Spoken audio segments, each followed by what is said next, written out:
প্রথম রোজায় এই শিং মাছগুলো কিনে আনছে। আজকে 1 মাস ধরে এই শিং মাছগুলো দু একটা করে আমরা খাইতেছি। আসলে শিং মাছের স্বাদই আলাদা।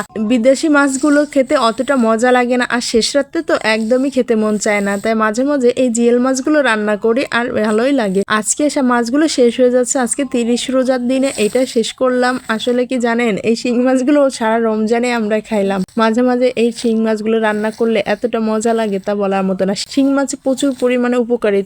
আসলে শিং মাছ অনেকে কোটা ঝামেলা দেখে খাইতে চায় না। মাঝে মাঝে শিং মাছ খাওয়া ভালো। জেল মাছগুলো রক্ত হয়, শরীরে অনেক পুষ্টি যোগায়। ছোটবেলা একবার আমি পুকুরে মাছ ধরতে গিয়েছিলাম, আর এই শিং মাছে কেতা দিছিল। এতটা ব্যথা, আমার তো তখন জ্বরই হয়ে গেছে। শিং মাছে কেতা দিলে অনেক যন্ত্রণা হয় আর অনেক ব্যথা হয়। এতটা চিৎকার করছিলাম তা বলার মতো না। পরে আম্মু পিএস বাইটে দিছে, কেরাসিন তেল দিছে, কিন্তু কোনো কিছুতে আসলে সে ব্যথা পড়তেছিল না। আমার আব্বা তো বাজার থেকে ওষুধ এনেও দিল, কিন্তু কোনোটাই কাজ হইতেছিল না। রাত্রে প্রচন্ড জ্বর হয়েছিল আমার শিং মাছের কাঁটা খেয়ে। শুধু শিং মাছের কাঁটা খেয়েছি তাও না, হাতে আরো বকাও খাইলাম কেন মাছ ধরতে গেছি। মাঝে মাঝে এরকম মাছ ধরতাম, ভালোই লাগতো। আমার দাদা বলতো শিং মাছের ল্যাজ ধরলে মাছে ডিম পারতো। আসলে আমার ছোট ভাই যখন ছোট ছিল, ও একবার এমন করে দাদা বলছে শিং মাছের ল্যাজ ধরলে ডিম পারে, ও ভাবছে কি সত্যি সত্যি ডিম পারে। ও কি করছে, শিং মাছের একটা ল্যাজ ধরছে আর অমনি কেতা দিয়ে দিছে। এতটা কান্না করছিল। ও আসলে ছোট, তখন অনেক ছোট ছিল, তো আমার বড় মেয়েটার মতো তখন ছিল। বিয়ের আগে তো কখনো এই শিং মাছ করতেই পারতাম না, মাই করতো আর আমরা খাইতাম, কিন্তু বিয়ের পর সবই করতে হইতেছে। আসলে বিয়ে হইলে মানুষ কত কিছু শিখে যায়, তার নিজেই তার বড় প্রমাণ।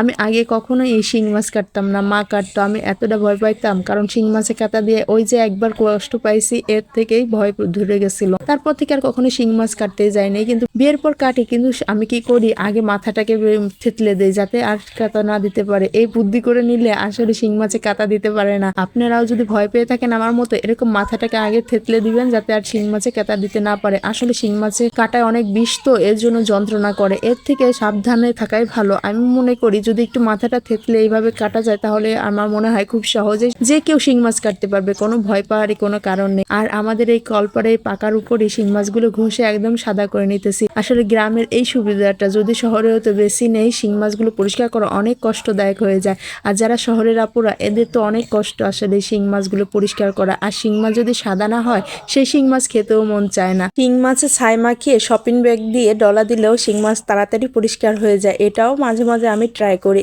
এখন আর শপিং ব্যাগ আনতে যাইনি, এখানেই পরিষ্কার করতেছি। আসলে এখানে তো পরিষ্কার হয়ে যায়, এর জন্য আর কোনো ধান্দা করি না। যদি না পরিষ্কার হতো তাহলে আর কি শপিং ব্যাগ দিয়ে ডলা দিতাম, পরিষ্কার হয়ে যেত। যে শপিং ব্যাগগুলো আমরা কাপড় চোপড় কিনে আনি, ওইগুলো দিয়ে ডলা দিলে আসলে অনেক সময় পরিষ্কার হয়ে যায়। আর গ্রামে তো ডুমুরের পাতা আছে, পেঁপের পাতা আছে, সেগুলো দিয়েও পরিষ্কার করা যায়। যে যেটা দিয়ে করে, আসলে যার যেটা দিয়ে সুবিধা হয়, যখন যেটা হাতের কাছে থাকে সে সেটা দিয়ে পরিষ্কার করে।